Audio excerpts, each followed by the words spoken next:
နောက်ခါလာတာရလာလိုက်ထပ်ဖြေးလိုက်ထပ်ကြသွားလိုက်အဲ့လိုမျိုးနဲ့ဈားထဲမှာကြာသွားတာပေါ့ trading ရောတကယ်ဒီ main job အနေနဲ့လုပ်လို့ရလား main income အနေနဲ့ရက်တည်လို့ရလားဆိုတဲ့ဟာလေးရောအခုရဲ့ experience ကနေတစ်ချက်ပြောပေးပါဦးမယ်ဒီရဲ့အကောက်ထက်ဒီ profit ဖြေတာကပို့ပြီးတော့အဲ့ account ကနေမှာအခုပြန်ရလိုက်တဲ့ဟာကကျတော့ဒေါ်လာ1900ဆိုတော့ကျွန်တော် percentage နဲ့တွက်မယ်ဆိုရင်တော့ထောင်ချီနေပြီပေါ့နော်BFT က scam မဟုတ်ပါဘူးလို့ကျွန်တော်ပေးအောင်ညီတော့ဟိုစိုးရင်ကြရပေါ့နော်ပေးအောင်နဲလို့ပဲသူကထုတ်ပေးတာပေးအောင်များရင်ထုတ်မပေးဘူးဆိုတဲ့ပုံစံမျိုးတွေနဲ့အားလုံးပဲမင်္ဂလာပါခင်ဗျာကျွန်တော် Burmese Funded Trader official YouTube channel ကနေပြန်ပြီးတော့ကြိုဆိုလိုက်ပါတယ်ကျွန်တော်ဒီနေ့မှာတော့ထူးထူးခြားခြား Burmese Funded Trader မှာပထမဦးဆုံး reward ဒေါ်လာ1900နီးပါးထုတ်သွားတဲ့ကျွန်တော်တို့ကိုကျော်ရဲကိုနဲ့ interview လေးပဲဖြစ်ပါတယ်ဒီနေ့ဗီဒီယိုမှာတော့ကျွန်တော်တို့ reward ကိုပြောချင်တာထက်အဓိကတကယ် experience ရှိတဲ့ trader တွေကနေ trading experience တွေ psychology တွေ strategy တွေကိုဘယ်လိုမျိုးတွေးပြီးမှ trade ခဲ့လဲဆိုတဲ့အကြောင်းကျွန်တော်တို့အခုမှစ trade မဲ့ trader တွေရော trading experience လိုချင်တဲ့ trader တွေအတွက်ပါကျွန်တော်တို့ဒီဗီဒီယိုလေးကိုတင်ဆက်နေတာဖြစ်ပါတယ်ခင်ဗျာ။ကိုကျော်ရေးကိုမင်္ဂလာပါခင်ဗျ။ဟုတ်ကဲ့မင်္ဂလာပါခင်ဗျ။ဟုတ်ကဲ့ကိုအရင်ဆုံးအခုရဲ့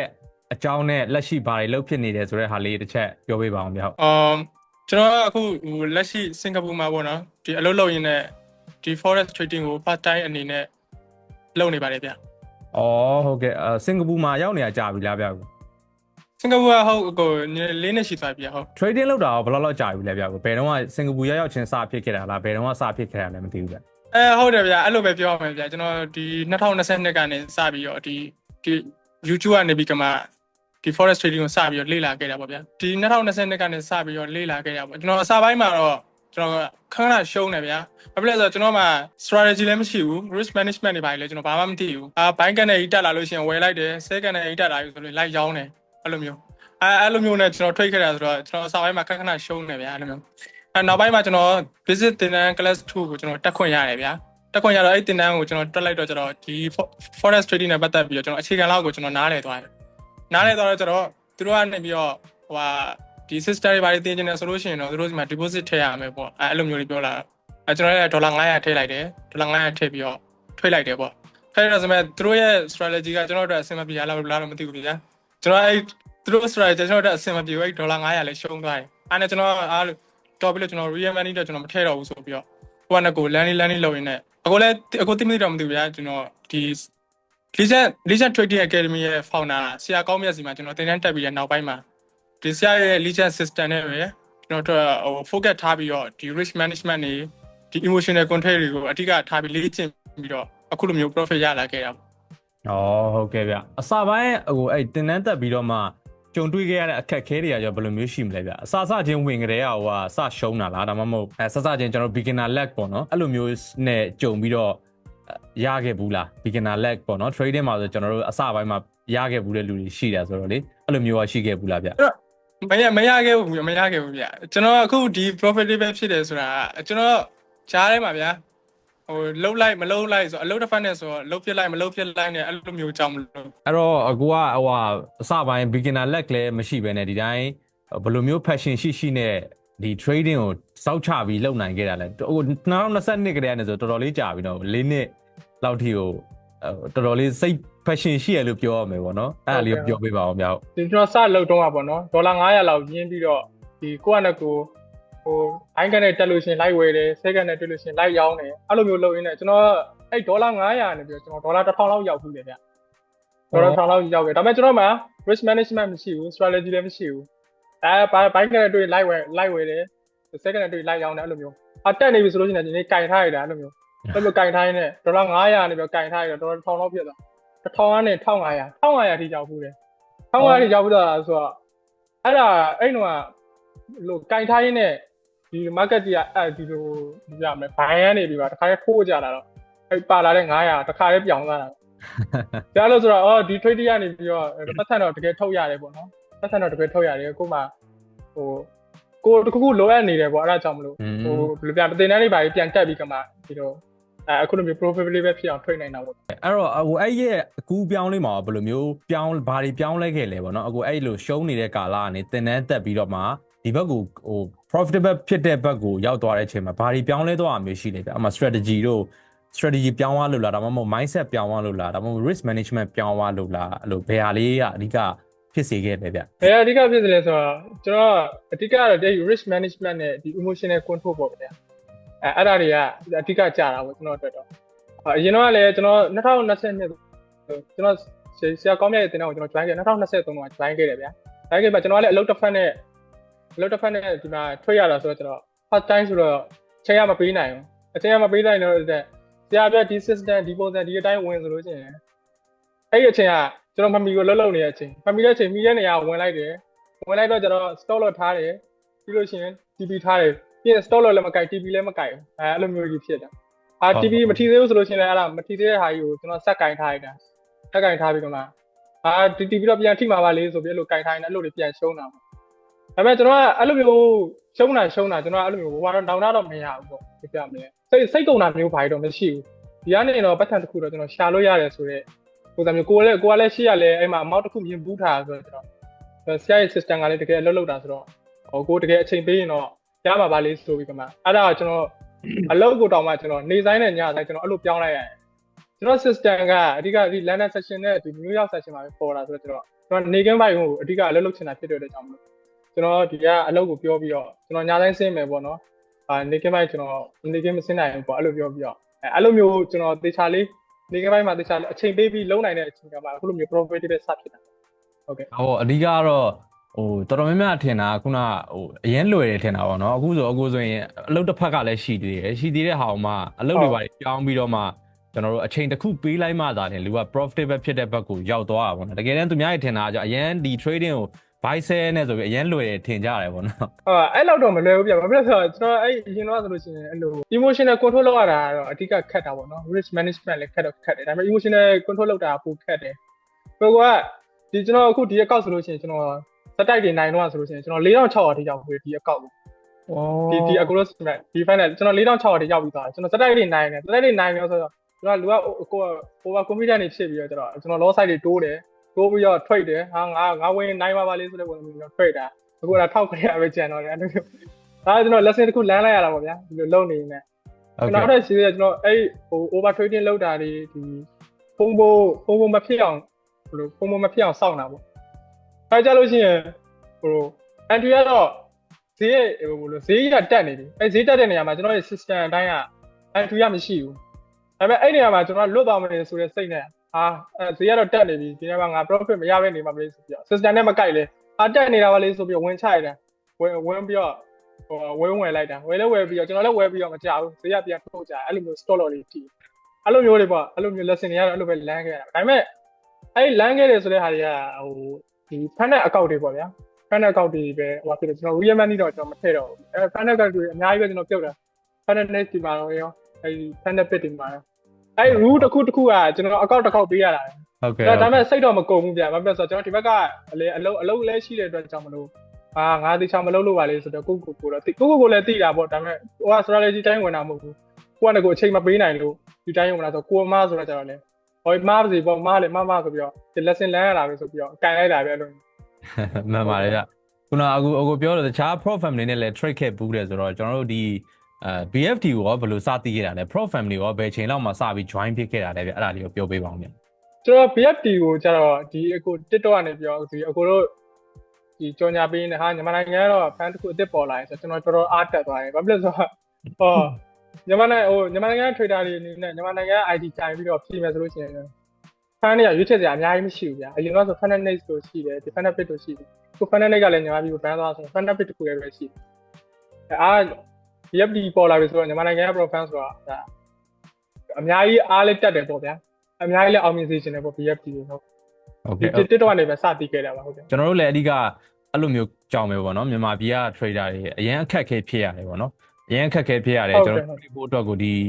pro family ကအနောက်ပိုင်းတော်တော်များများလေးပေါ့နော်ဒီ2020 2023လောက်ကနေစပြီးတော့မှဘာမှတိတ်မရှိတော့ဘူး trader ရဲ့ဟို pro family ဟုတ်တယ်ဗျဟုတ်တယ်ဟုတ်အဲ့လိုဆိုတော့ဒီမြန်မာပြည်က trader တွေအတွက်ကျွန်တော်တို့စဉ်းစားပြီးတော့ဒီဟာလေးကိုစခဲ့တာပေါ့နော်အဲ့တော့တခြားဟုတ်တယ်ရှိမှာတခြား pro family နဲ့ရော trade နေသေးလားဗျကျွန်တော်လက်ရှိမှာကျွန်တော် fan bit ပေါ့ fan bit မှာလည်းရှိတယ်ဟုတ်ကဲ့ဟုတ် fan bit မှာလည်း trade နေတယ်စုပေါင်းအခုရဲ့ funded capital ရောဘယ်လောက်လောက်ရှိလဲဗျ payout တွေရောဒီ pro family ကနေဆိုစုပေါင်း amount ဘယ်လောက်လောက်ထိထုတ်ခဲ့ဘူးလဲဗျ5 figures တို့6 figures တို့ ကျွန်တော်အကောက်ကအဲ့လောက်မရှိသေးဘူးဗျဟိုဘာဖြစ်လဲဆိုတော့ကျွန်တော် profit ပေးတဲ့ဖြစ်တာတိတ်မကြသေးဘူးလို့ပြောလို့ရတယ်ဗျဒီပထမဆုံးပေးရောက်ကတော့ဒီ funded bid ပေါ့ funded bid မှာကျွန်တော်ဒေါ်လာ900ထုတ်ဘူးတယ်9000အကောက်ကနေဒီအကိုတို့ဒီ VFT မှာတော့ဒီ 10k အကောက်ကနေ1900ထုတ်ဘူးတာဒီကတော့အများဆုံးပေါ့ကျွန်တော်နှစ်ခါပဲထုတ်ဘူးသေးတယ်ဗျပေးရောက်ကဟုတ်ကဲ့ခုနောက်ပိုင်းမှာပဲ profitable ဖြစ်တာဟုတ်ကဲ့ဟုတ် profitable ဖြစ်တာအခုအနေဒါဟိုလောက်ဆိုဘယ်လောက်ကြာပြီလဲဗျအချိန်တစ်ခုနဲ့တွက်မယ်ဆိုရင်မကြာသေးဘူးကိုဟိုညီလေး2လလောက်ပဲရှိသေးတယ်ဟုတ်ကဲ့2လလောက်ပဲဟုတ်အကုန်ပြီပါဗျကျွန်တော်တို့ဟိုအခုလိုမျိုး profitable ဖြစ်လာပြီးတော့ payout တွေထုတ်လာနိုင်နေဆိုတော့ဒါအခုကအစပေါ့နော်2လဟုတ်ကဲ့အခုမှအစပါဒီကနေစပြီးတောက်လျှောက်ကဒီထက်အများကြီးလဲ reward တွေအများကြီးထုတ်နိုင်မယ်လို့မျိုးလဲနေပြီးတော့ထပ်ပြီးတော့မှအများကြီးအများကြီးရလာအောင်ပါဗောနော်အခုရဲ့ trading strategy နဲ့ဆိုရင်ကျွန်တော်တို့ 5k အကောင့်မှာ$900ဆိုတာ10% တော့မဟုတ်တော့ဘူးဗျကျော်သွားပြီကျွန်တော်အခု 10k အကောင့်မှာဆိုလဲဒါ return ပေါ့နော်ပြန်ရတဲ့ဟာ 17% လောက်ရှိတယ်အခုပြန်ရတဲ့ဟာကျွန်တော်လေအဲ့တော့ဒါအခုအနေနဲ့ဆိုရင်ဒီထက်ရှေ့လျှောက်မှာပို့ပြီးဒီထက် scale လုပ်လို့ရတယ်ပေါ့နော် live account ကနေ trade နေတဲ့အချိန်ကနေအခုဒီဘက်ကို profit ဘက်ကိုပြောင်းလာတဲ့အချိန်မှာဘာတွေများဟိုအခက်ခဲတွေကြုံခဲ့ရလဲအခက်ခဲတွေများရှိခဲ့လားဘာတွေများသတိထားခဲ့ရလဲ profit ကြတော့မတူဘူးလေကျွန်တော်တို့ rule တွေပါရှိတယ်ကြတော့အဲ့လေးပြောပေးပါဦးဟုတ်ကဲ့ဒီ profit အဓိကတဲ့ဒီ profit တော့ဒီ risk management ကိုအဓိကဦးစားပေးဖို့ဗျာကျွန်တော်ကဒီစ trade တုန်းကတော့ဒီ real နဲ့စပြောင်းလာတာဆိုတော့ကျွန်တော် real မှာဘာ rule မှမရှိဘူး risk နဲ့ကိုကြိုက်ကိုမှယူနိုင်တဲ့လောက်ရရဲဆိုတော့ကျွန်တော်ဒီ funnel မှာစပြီးဖြေတော့အဲ့ rule တွေတော့ရှိတာဗျာ daily lot တွေရှိတယ်အဲ့ဒီ margin rule တွေရှိတယ်အဲ့ဥစ္စာတွေတော့ rule တွေတော့သေချာဖတ်ရတာပေါ့ဗျာရင်တော့ကျွန်တော်တို့မသိဘူး daily lot ပဲရှိတယ်ဆိုတော့ daily lot ပဲယူပြီးတော့တိုင်းရတာပဲကျွန်တော် rule တွေသေချာမဖတ်ဖက်နဲ့အဲ့တခုပါပဲကြတဲ့ကြတော့လေဒီ fan တွေကကိုတကယ် real money နဲ့ trade တော့မဲ့အချိန်ကြာလို့ရှိရင်တခါလေးအကျင့်ပါအောင်တခါလေးလေ့ကျင့်ပေးလိုက်တယ်လို့ပါအခုအဲ့တော့ဒါဒုတိယမြောက် reward ပေါ့နော်1900ဒုတိယမြောက်နဲ့အများဆုံးပေါ့ကျွန်တော်ပြောမှာဟုတ်ဒုတိယမြောက်နဲ့အများဆုံးဖြစ်တယ်ဆိုတော့ရတဲ့ချိန်မှာရောကျွန်တော်တို့ဟိုအကောင့်ထဲကိုပတ်စံဝင်လာတဲ့ချိန်မှာဘယ်လိုမျိုးလေးခံစားရလဲဗျဘယ်လိုမျိုးကိုဘယ်လိုခံစားခဲ့ရလဲဆိုတဲ့အကြောင်းလေးပြောပေးပါဦး feeling လေးပေါ့ကျွန်တော်အရန်ပြောတာပေါ့ဘာဖြစ်လဲဆိုတော့ကျွန်တော်တခါမှမရဘူးလေဒီလောက်အများကြီးငွေမောက်ကြည့်ကျွန်တော်မထုတ်ဘူးဆိုတော့ကျွန်တော် final pay မှာတော့ဒေါ်လာ900လောက်ထုတ်ဘူးလေဆိုတော့တကယ်လည်းရခဲ့တဲ့အချိန်မှာတကယ်လည်းဟို1လဲတာပါတယ် PFT လည်းကျေးဇူးအများကြီးတင်ပါတယ်လို့ဒီပေးရောက်ထုတ်ပေးရတဲ့အတွက်ဟုတ်ကဲ့ကျေးဇူးပါကျွန်တော်တို့ကတော့အဓိကကျွန်တော်တို့ဒီဘက်မှာsystem တွေရှိရပါတော့ rule တွေရှိရကျွန်တော်တို့ဘက်ကနေရ rule တွေကိုအကုန်လုံးလိုက်နာတယ်trader တိုင်းက rule တွေကျွန်တော်တို့ဘာ hidden rule မှမရှိတာဖြစ်တဲ့အတွက်ဒီချပြထားတဲ့ rule တွေလိုက်နာတယ်ဆိုရင်ကျွန်တော်တို့ဘက်ကအကုန်လုံးကိုဟို reward တွေထုတ်ပေးဖို့ဒါကျွန်တော် team တစ်ခုလုံးကနေဒါဥတီချက်နဲ့တွားကြတာပေါ့နော်ဟုတ်ကဲ့အဲ့တော့အကိုကလည်းအဓိက rule တွေလည်းတေချာလိုက်နာတာဖြစ်တဲ့အတွက်ကျွန်တော်တို့ဘက်ကနေဘာမှမထုတ်ပေးစရာအကြောင်းမရှိဘူးပေါ့နော်အဲ့တော့ congratulation ပါကိုထပ်ပြီးတော့မှာဟုတ်အဲ့တော့ဒီအခုနောက်အပိုင်းမှာတော့ကျွန်တော်တို့ strategy အကြောင်းလေးကိုဒီတိုင်းပဲပြောလိုက်ကြရအောင်အခုဟို share ဖို့အဆင်မပြေဘူးဆိုရင် strategy အကြောင်းလေးတစ်ချက်ပြောပြပေးပါအောင်ကိုဘာ strategy နဲ့အဓိက trade တာလဲဗျ time frame နဲ့အောင်ဘာအကြည့်ရလဲဗျဟုတ်ကျွန်တော် strategy ကရိုးရိုးရှင်းရှင်းလေးပါပဲကျွန်တော် Bollinger Band သုံးတယ်ဗျာ Bollinger Band သုံးတယ် Bollinger Band ရဲ့ဒီအပေါ်မှာ breakout ဖြစ်တယ်ဆိုလို့ရှိရင်ကျွန်တော်ရောင်းတယ် Bollinger Band ရဲ့အောက်မှာ breakout ဖြစ်တယ်ဆိုလို့ရှိရင်ကျွန်တော်ဝယ်တယ်ဒါပါပဲကျွန်တော် strategy ရိုးရိုးရှင်းရှင်းလေးပါပဲဟုတ်တခြားဒီ market bias တွေပါတယ်ရောမကြည့်ဘူးပေါ့ဘာမှmarket ဒီ Bollinger Band ဆိုတော့ဟုတ်ကဲ့ Bollinger Band ကိုကျွန်တော် trend တော့ကြည့်တယ်ဗျ trend ကကျွန်တော်ကအခုဝယ်ဖို့စဉ်းစားထားရဆိုလို့ရှိရင် trend ကdown trend ဖြစ်နေတယ်ဆိုလို့ရှိရင်ကျွန်တော်အဲ့ဒါကိုကျွန်တော်နည်းစဉ်းစားရတယ်ဗျအဲ့လိုမျိုးဟို trend အဓိကကျွန်တော် trend follow ပဲလိုက်တာများတယ်ဗျဟုတ်โอเค trend follow လိုက်ပြီးတော့မှ Bollinger Band နှစ်ခုလောက်ပဲသုံးတော့မှာ time frame ကြတော့ကိုဘာကြည့်လဲမသိဘူးဗျ1 hour ကြည့်တယ် M30 ကြည့်တယ် M15 ကြည့်တယ်ဟုတ်ကဲ့အဲ့တော့ကိုကတရက်အတွင်းမှာပဲအယောင်းဝယ်လောက်တာလားဗျswing trade လိုမျိုးလားပေါ့1 hour ဆိုတော့ဟုတ်ကျွန်တော် day trade ဖြစ်မှာကျွန်တော် day trade တင်ပြန်ဟုတ် day trade တစ်ခါလေးကြားလို့ရှိရင်တစ်ခါဒီ H1 တွေပါကြည့်လို့ရှိရင်တော့2ရက်လောက်တော့ကန်ရအောင်ဟုတ်ကဲ့ MS ဆိုလို့ရှိရင်တော့နေချင်းရတာဟုတ်ကဲ့အဲ့တော့ entry က Bollinger Band ကိုကြည့်ပြီးမှဝင်နေဆိုတော့ stop loss တွေ take profit တွေကြတော့တစ်ခါတည်းဘယ်လိုမျိုး risk management ယူပြီးမှထားလဲဗျာပေါ့ကျွန်တော်ဒီဟိုပါပေါ့ဒီ risk management ကတော့ကျွန်တော် 1:2 ပေါ့1% ပဲကျွန်တော်တစ်ချောင်းကိုယူရဲပေါ့ပုံမှန်ပဲပေါ့1:2 ပဲဒီထက်ကြော်တာမျိုးမရှိဘူး1:2နဲ့ကျွန်တော်ရဲ့1:2နဲ့ယူတယ် system တိုင်းကျွန်တော် trade တယ် assistant တိုင်း trade လို့ကျွန်တော်လည်းအမြတ်ရလာပြီဆိုလို့ရှိရင်ကျွန်တော် risk ယူတာပေါ့ဗျာကျွန်တော် risk ယူတာဘယ်လိုလဲအဲ့ကိုယ့်ရဲ့အမြတ်ရလာပြီဆိုလို့ရှိရင်ကျွန်တော်အဲ့အမြတ်ကို system ကလည်းကြိုက်တယ်ကိုယ်ကလည်းအရင်ကြိုက်တယ်ဆိုလို့ရှိရင်ကျွန်တော် 2% လောက်ကန်လိုက်တာအဲ့လိုမျိုး2% နဲ့ယူပြီးတော့ trade တာအဲ့လိုမျိုးပေါ့ကိုကဒီရှုံးနေတာဆိုလို့ရှိရင်တော့ကျွန်တော်မယူဘူးပြကျွန်တော် 1% နဲ့ပဲပုံမှန်လေးပဲသွားတယ်ဟုတ်ကိုမြက်နေတဲ့အချိန်မှာတော့တောက်လျှောက်လိုက်ပြီးမှrisk တွေထည့်ယူပြီးပို့ပြီး trade တာပေါ့နော်အမြတ်ထဲကနေပဲရင်းလိုက်တဲ့သဘောပဲပေါ့အမြတ်ထဲလေးရတဲ့ရင်းလိုက်ပေါ့အဲ့လိုဒီတိုင်းဘယ်လိုမျိုးကြီးဝင်တာတော့မဟုတ်ဘူးဗျာကျွန်တော် system နဲ့လည်းကြိုက်တယ်ကိုကလည်းအရင်ကြိုက်တယ်ဒီ entry မျိုးကသွားနိုင်ချေ probability တော်တော်များတယ်ဆိုလို့ရှိရင်အဲ့လိုမျိုးဆိုရင်တော့ကျွန်တော်ယူတယ် 2% လောက် risk ယူတယ်မဟုတ်ဘူးဆိုလို့ရှိရင်ကျွန်တော်ပုံမှန် 1% နဲ့ကျွန်တော်ယူပြီးတော့ trade တယ်ဟုတ်ကဲ့ trading ဘယ်နေရာကိုဘာတွေ trade ဖြစ်လဲဗျ forex လား gold လားခြားပါတယ် indices တွေဘာတွေ trade တာလားကျွန်တော် forex နဲ့ trade တယ် gold လည်း trade တယ် gold ကကြာလာ entry ပေါ်တာနည်းတယ်ပေါ့အဓိကတော့ forex ကိုအဓိက currency တွေအဓိက forex မှာဆိုရင်ဘာဖဲတွေ trade လဲအကုန်လုံး trade တာလားဗျအကုန်လုံး trade တယ်ဗျဟုတ်ဘူးအဲ့လိုရွေးတာမျိုးမရှိဘူး London session တွေရွေးထားတာအဲ့လိုရွေးထားတာမရှိဘူးဗျအဲ့28မျိုးလုံးကြည့်တာပဲ28မျိုးလုံးနဲ့ trade တာဟုတ်ကဲ့အဲ့ဒါမှအကိုကြိုက်တဲ့setup လေးတွေ့ရင် trade တာပေါ့နော်ဟုတ်ကဲ့အဲ့တော့ကျွန်တော်တို့ trade ဝင်နေပြီဆိုရင်ရောအကိုရဲ့thinking process ပေါ့နော် trade ဝင်နေပြီအကိုက profit ရနေပြီဆိုရင်အဲ့လို risk management လုပ်တာတွေပါတယ်ရောရှိလားဗျကျွန်တော်တို့မှာ stop loss ကို break even ပြောင်းလိုက်တာတို့ take partial profit လေးနည်းနည်းယူလိုက်တာတို့ရှိတယ်ဗျအဲ့လိုမျိုးလေးလုပ်ခဲ့လို့လဲကျွန်တော်အကောင့်တွေလေးကြာခဲ့ရတယ်အများကြီးပဲဒီကျွန်တော်ကဒီ stop loss ထားတဲ့ TP ယူလိုက်ပြီဆိုလို့ရှိရင်ကျွန်တော် stop loss back ကိုသွားနေရဆိုလို့ရှိရင်လူကဟာဒီ entry ကကျုံးတော့မယ်နဲ့တူတယ်ဆိုပြီးမှအရှုံးကို cover ခြင်းတဲ့သဘောမျိုးနဲ့အဲ့နေရာမှာကျွန်တော်ရက်လိုက်တာအဲ့လိုရက်လိုက်ရောပြီးတော့အဲ့ stop loss ကဒီလိုbreak even လောက်ကိုပြန်သွားပြီးမှပြန်ကျလာတာလည်းရှိတယ်အဲ့လိုမျိုးဆိုတော့အဲ့လိုမျိုးလည်းမရဘူးပေါ့နောက်တစ်ခုကဒီလောဘပေါ့လောဘကြီးတာပေါ့တခါကျကျွန်တော် profit က run ratio 2ယူတယ်ဆိုလို့ရှိရင်အဲဒါနည်းနည်းလေးပိုရမှာပါလေဆိုပြီးတော့နည်းနည်းလေးပိုယူလိုက်တယ်ပိုယူလိုက်တော့စောင်းရင်းနဲ့အဲ့ဒါဒီ break even ကိုပြန်ဆင်းလာပြီးမှ stop loss ထိရတယ်လည်းခဏအဲ့ဒါခါကျလို့ရှိရင်လည်းအဲ့လိုမျိုးငါဒီ trade down ကိုကင်ထားရဲဆိုလို့ရှိရင်ငါဒီဥစ္စာကြီးကသွားမှာပါလေဆိုပြီးတော့ stop loss ပဲကြီးသွားနေလဲမပိတ်ချင်ဘူးဒီဥစ္စာ TPT ကိုထိမှာဆိုတော့ကိုယ်အတ္တနဲ့အဲ့လိုမျိုးကြီးအဓိကအဲ့ပိုင်းတွေကိုအဓိကထိန်းချောတာခက်တာပေါ့ဟုတ်ကဲ့အဲ့ကြလို့ရှိရင်ရှုံးသွားပြီဆိုလို့ရှိရင် revert trade ကြီးနဲ့တခါလဲပြန်ချတယ်အရှုံးမပေးချင်ဘူးအဲ့ရှုံးတဲ့နေရာကနေပြီးတော့ပြန်ဝင်ပြီးတော့ပြန် trade တယ်ဟုတ်ကဲ့ဟုတ်တော်တော်များများ trading strategy တွေပါတယ်ဆိုရင်အရင်ရှုပ်ရှက်ခတ်နေအောင် chart တစ်ခုလုံးအဲ့လိုရှုပ်ရှက်ခတ်နေအောင်ထားကြရပါတော့အခုပြောတဲ့ပုံရအခုကလုံးဝရှင်းလေးပဲတကယ်တမ်းကျွန်တော်ကျင်းတာပို့ပြီးတော့မှ profit ဖြစ်နိုင်ခြေများတယ်ပေါ့နော်ဒါ trading မှာကျွန်တော်လူကနှစ်မျိုးရှိတာပေါ့ရှင်းတာကြိုက်တဲ့လူနဲ့ရှုပ်တာကြိုက်တဲ့လူနဲ့ဘယ်လိုပဲ trade အဓိကကိုယ်နဲ့အဆင်ပြေပြီး profit ထွက်နေပြီးပြီပေါ့နော်ကျွန်တော်တို့ဆိုလည်းအဲ့လိုအခုပဲရှင်းတာကြိုက်တဲ့လူတွေပဲပေါ့နော်ရှင်းလေးနဲ့အဲ့လိုအများကြီး strategy တွေရှုပ်ရှက်ခတ်နေအောင်မထားပဲ trade ရတာမျိုးပိုကြိုက်တယ်အဲ့တော့ရှင်းတာကတော့ကျွန်တော်တို့ဘက်ပို့ပြီးမှကောင်းတယ်ပေါ့နော်ဒါကတော့ကိုယ့်ရဲ့ personality နဲ့လည်းဆိုင်နေတာဆိုတော့လေဟုတ်ကဲ့ကိုအဲ့တော့နောက်ထပ်တစ်ပိုင်းလေးသွားလိုက်အောင်ဗျဒီဘိုင်းမှာတော့ကျွန်တော်တို့ risk management နဲ့psychology ပေါ့နော်ခုနပြောလို့ risk management ကတော့ပြောပြီးတော့ပြီအခုရဲ့အဲ့ losing streak တွေ winning streak တွေရောဘယ်လိုမျိုး emotion တွေထိန်းချုပ်တာမျိုးရှိလဲဗျအဲ့လိုတောက်လျှောက်ရှုံးတာတောက်လျှောက်မြတ်တာတွေပါတယ်အခုကျွန်တော်ဒီလက်ဒီလမ်းလိုက်ရတာတခုဆိုလို့ရှိရင်ဒီဇက်တိုက်တွေနိုင်ပြီဆိုလို့ရှိရင်ကျွန်တော် loss side တွေတိုးပြီးတော့ trade ထဲလို့အခု4600အမြတ်ကနေဒီခု1900အမြတ်ပဲကျွန်တော်ထုတ်နိုင်ခဲ့တာကြည့်ပြကျွန်တော်သင်ခန်းစာရလိုက်တယ်ဗျာဇက်တိုက်နိုင်တယ်ဆိုလို့ရှိရင် loss side တိုးတာတွေလည်းကျွန်တော်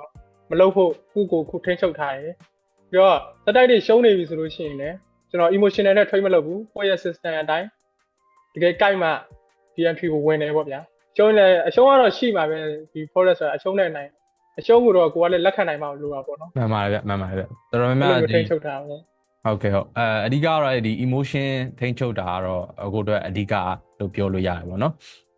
ဟုတ်ကဲ့အဲ့တော့ psychology ဘိုင်းမှာရောကို psychology ဆိုရင်ဘယ်လိုကိုစာအုပ်တွေဖတ်ခဲ့ရလားဒါမှမဟုတ်ဘယ်လိုမျိုးထိန်းချုပ်လဲ psychology ဒီ trading တစ်ခုဝင်နေတဲ့အချိန်မှာဆိုရင်ကိုဘယ်လိုမျိုးထိန်းချုပ်လဲဥပမာရှုံးနေတဲ့ဟာဆိုရင်မလုပ်ဖြစ်အောင်မြက်နေတဲ့ဟာဆိုလဲခုနကကိုပြောတဲ့ဒီ partial profit တွေမယူဖြစ်အောင်လို့ဘယ်လိုမျိုးထိန်းချုပ်လဲဗျဥပမာ laptop ပိတ်လိုက်တာလားဒါမှမဟုတ်တစ်ခုပေါ့ဟုတ်ကျွန်တော်အခုနောက်ပိုင်းကျွန်တော်လုပ်ဖြစ်တာကတော့ခုအတူတစ်ခုတွေ့တယ် system အတိုင်းလဲကြိုက်တယ် stop loss TP ထားပြီးသွားပြီဆိုလို့ရှိရင်ကျွန်တော်အဲ့ချက်ကိုကျွန်တော်ပြန်မကြည့်တော့ဘာဖြစ်လဲကျွန်တော်ကြည့်လို့ရှိရင်အဲ့ဒါကြီးက stop loss ဘက်ပြန်သွားလို့ရှိရင်စိတ်ကြီးဟွာဖြစ်တယ်ဆိုပြီးသွား TP ထားတယ် stop loss ထားပြီးသွားပြီဆိုလို့ရှိရင်ချက်ကိုပိတ်ပြီးတော့ထားလိုက်တယ် အဲ့လိုမျိုးပဲနေတာပေါ့ ဂျားထဲမှာဟိုဘာပဲဖြစ်ဖြစ် chart တစ်ခုဝင်နေ analyze လုပ်တယ်ပြီးတော့ entry ဝင်ပြီး stop loss ဒါတွေ take profit ထားပြီးတာနဲ့ laptop ပိတ်ပြီးမှတခြားအလုပ်တွေလိုက်တယ်ပေါ့ကျွန်တော်တော့ဟိုကျွန်တော် game လဲဆော့ရဆိုတာအဲ့လိုမျိုး game ပဲဝင်ဆော့ပလိုက်တယ် game ဆော့ပြီးကမှာပဲဒီဥစ္စာကိုကျွန်တော်မေ့ထားလိုက်လေဗျာမေ့ထားပြီးမှညလောက်ကျမှကျွန်တော်ပြန်ဝင်ကြည့်တယ် TV သွားရင်သွားပါစေ stop loss ထိုင်လ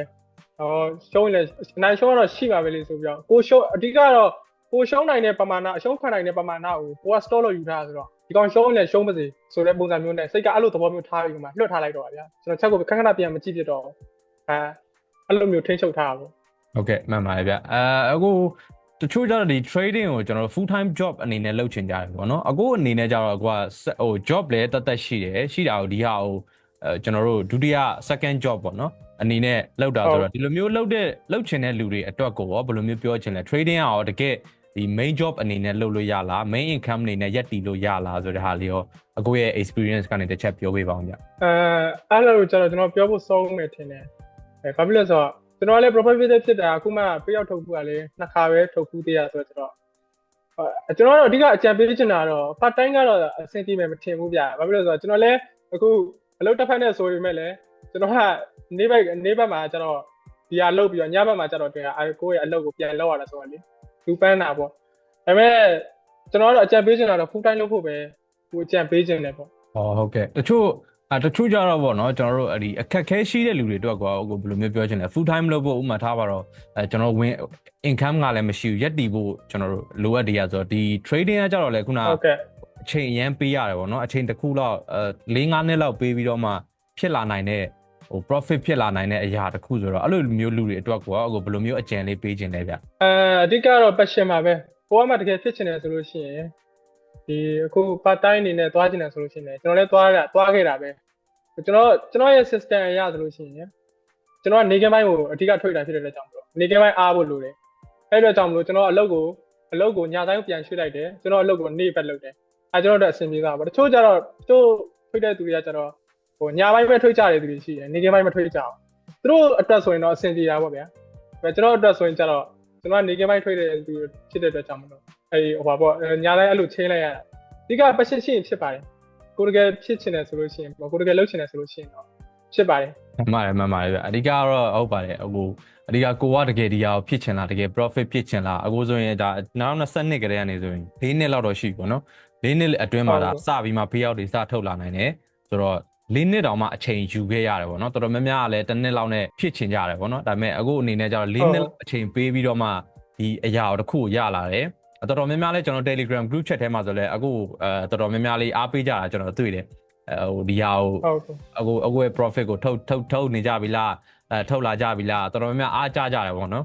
်တော်တော်များများထင်တာကဒီနောက်ွယ်အခုကျွန်တော်တို့ကြော်ဖြတ်ခဲ့ရတဲ့ experience တွေကြတော့ဘယ်သူမှမမြင်နိုင်ဘူးပေါ့နော်အဲ့တော့ဒီအခုအနေနဲ့ဆိုလဲ4နှစ်လောက်အချိန်ပေးပြီးမှဒီအချိန်တွေထိကိုရောက်လာတယ်ဒါထပ်ပြီးတော့မှအခုတော့ဒါအစပြီး grow တဲ့အနေထားပေါ့နော်2လ profitable စဖြစ်တာဆိုတော့ဒီထက်ပိုပြီး grow ရဖို့ပဲရှိပါတယ်လို့ကျွန်တော်ကတော့မြင်ပါတယ်trading မှာရောဟိုဟာ consistency ရဖို့ရောအရေးကြီးတယ်လို့ထင်လားဗျအဲ့လို mindset ကပိုပြီးအရေးကြီးတယ်ထင်လားဗျtrading မှာကျွန်တော် profitable ဖြစ်ဖို့ဆိုလို့ရှိရင်ကျွန်တော် risk management နဲ့ဒီ emotional control လုပ်ဖို့ကပိုပြီးအရေးကြီးတယ်လို့ထင်တယ် strategy trap ပေါ့ strategy trap risk management နဲ့ emotional control လုပ်ဖို့ကပိုခက်တယ်လို့ထင်တယ်emotional control ကတော့ခုနပြောပြီးတော့ပြီပေါ့နော်အခုစာအုပ်တွေဘာတွေရောဖတ်တာမျိုးရှိလားဗျemotion နဲ့ပတ်သက်ပြီးကျွန်တော်အဲ့လိုတော့ဟိုမှာဖတ်ဖြစ်ဘူးဗျကျွန်တော်ဒီLegend Trading Academy ဆရာကောင်းမြတ်ရဲ့သူက group ရှိတယ်ဗျ group ထဲမှာဆိုလို့ရှိရင်အဲ့လိုဒီ risk management ဒီ emotionally ဖြစ်လာလို့ရှိရင်ဘယ်လိုထိန်းချုပ်ရမလဲဆိုတာကိုဆရာလို live trading လုပ်ပြီးတော့အဲ့လိုမျိုးပြောပြပေးတဲ့အတွက်ကြောင့်မလို့အဲ့လိုမျိုးပဲသင်လန်းခဲ့ရတာဟုတ်ဒီနေရာတက်ပြီးတော့ဆရာကောင်းမြတ်ကိုလည်းကျေးဇူးတင်ပါတယ်လို့ဟုတ်ကဲ့ဟိုဆရာကောင်းမြတ်ဆိုတာကျွန်တော်တို့ဟိုYouTube channel တွေပါရောရှိလားဗျသူက Legend Telegram ရှိတယ်ဗျဟုတ် Legend Trading Academy နဲ့ဟုတ်ကဲ့ဆရ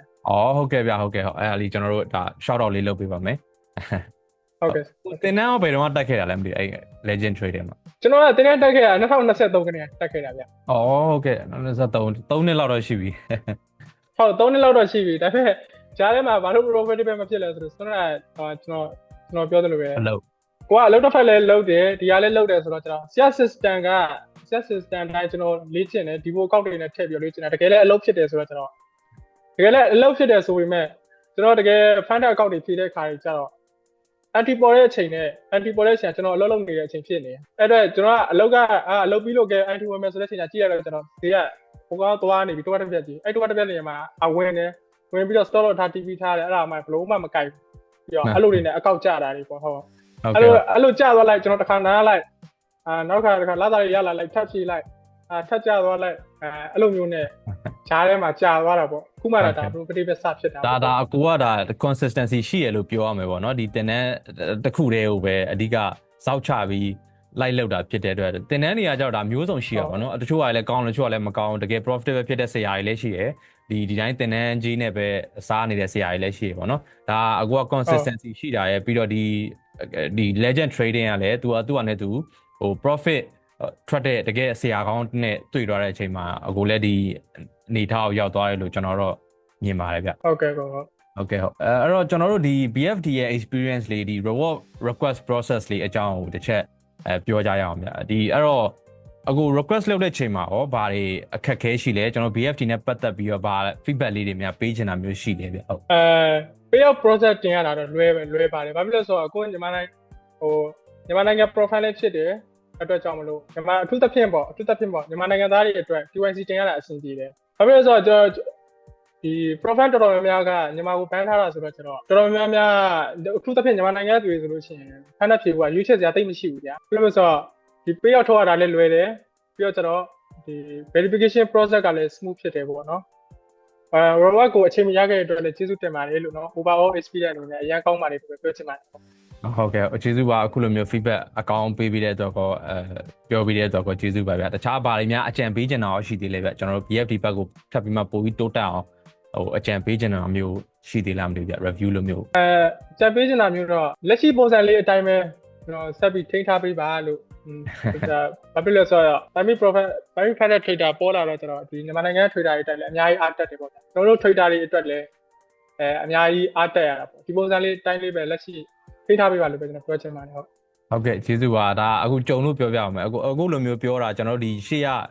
interview ပြောခဲ့တဲ့ trader တွေလည်းအဲ့လိုမျိုးပဲအကုန်လုံး feedback တောက်လျှောက်ပေးခဲ့တယ်ပေါ့နော်ဒီလိုမျိုးတိုင်းလေးပဲဆက်သွားပေးပါဆိုတော့ feedback နဲ့တပုံစံနဲ့ပါပဲအဲ့တော့ဒီအပိုင်းမှာကြတော့ကျွန်တော်တို့ဒီ beginner trader တွေအတွက်ကိုဘာတွေအကြံပေးချင်တာမျိုးရှိလဲဗျစရမယ်ဆိုရင်တော့ကျွန်တော် Prop Firm Challenge ကနေစတင်လား broker ကနေစတင်လားအခုရဲ့အကြံဉာဏ်လေးပြောပေးပါအောင်ဗျပထမဆုံးတော့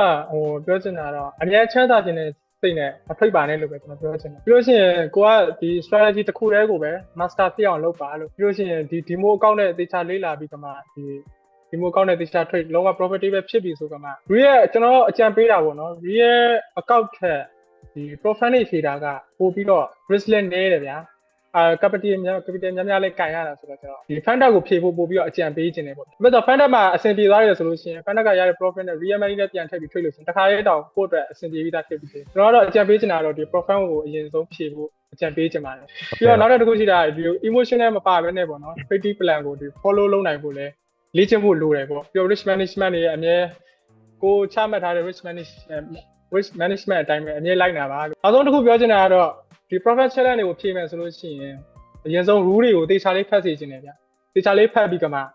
challenge ကိုစပါလို့ကျွန်တော် beginner တွေကိုပြောချင်ပါတယ်ဟုတ်ကဲ့ကျေးဇူးပါအခုလိုမျိုးကိုပြောထားတဲ့ဟာတွေလည်းကျွန်တော်တို့ beginner trader တွေတော်တော်လေးအထောက်အကူဖြစ်မဲ့ဟာတွေပဲပေါ့နော်သူတို့အတွက်တကယ်လိုအပ်တဲ့ဒီ trading journey မှာဖြတ်တန်းရမယ့်အရာတွေပဲလို့ကျွန်တော်တို့မြင်ပါတယ်အခုအနေနဲ့ဆိုရင်လည်းဒါ profit account ကနေ 10k account ဆိုကျွန်တော်တို့ဒေါ်လာ90ကျော်လောက်ပဲရှိမယ်တင်အဲ့ account ကနေမှအခုပြန်ရလိုက်တဲ့ဟာကကျွန်တော်ဒေါ်လာ1900ဆိုတော့ကျွန်တော် percentage နဲ့တွက်မယ်ဆိုရင်တော့1000ကြီးနေပြီပေါ့နော်အဲ့တော့ဒါတော်တော်လေး return on investment အများကြီးကျွန်တော်တို့ profit တွေကအရင်ကောင်းတယ်ပေါ့နော်တကယ်ဒါကိုက profitable ဖြစ်နေတယ်ဆိုရင်ပေါ့ဟုတ်ကဲ့ကျွန်တော်တို့အခုရဲ့နောက်ထပ်ဒီ trading goal လေးရောဘာတွေရှိအောင်လဲဗျဒီ trading နဲ့ပတ်သက်ပြီး profit challenge တွေတောက်လျှောက် funded account တွေ grow ရမလားဒါမှမဟုတ် payout ကိုပဲအဓိက grow ရမလား live trading ဘက်ကိုပဲတွားမလားဗျ trading goal နဲ့ပတ်သက်ပြီးပြောပေးပါဦးဗျကျွန်တော်ရှေ့လျှောက်ပြီးတော့ဒီ profit တွေပဲဆက်ပြီးတော့ဖြည့်ဖို့ရှိပါသေးတယ်အကောက်ဆိုင် detail ပိုကြီးတာလေးတွေဆက်ပြီးတော့ဖြည့်ဖို့ရှိပါတယ်ဟုတ်အဲ့တော့ကျွန်တော်တို့နောက်ဆုံးဒီ BFD ဟိုဟာ community ကိုအခုကျတော့ဒီ Telegram မှာဆိုရင်ကျွန်တော်တို့တွေ့တယ်ပေါ့နော်တော်တော်များများဒီ reward ထုတ်တဲ့ဟာကိုအခုတော်တော်လေး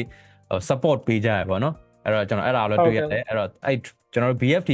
community ကိုပြောချင်တဲ့ message ပေးချင်တဲ့ message ကဘာလေးများဖြစ်မလဲဗျ BFT ကကျွန်တော်တို့ကောင်းမွန်တဲ့ experience တစ်ခုဖြစ်ခဲ့ပါတယ်ပေါ့နော် support တင်ရလူတွေကိုလည်းကျွန်တော်ကျေးဇူးတင်ပါတယ်လို့ဟုတ်ကဲ့ဟုတ်ကျေးဇူးပါဗျကျေးဇူးပါအဲ့တော့ကျွန်တော်တို့နောက်ဆုံးအနေနဲ့ဒါ closing ရောက်ပြီပေါ့နော်နောက်ဆုံးအနေနဲ့ကျွန်တော် BFT ကို scammer ဆိုပြီးမှပြောနေကြတဲ့မယုံတဲ့ trader တွေစောင့်ကြည့်နေတဲ့ trader တွေရော final message အနေနဲ့တခုခုပြောချင်တာများ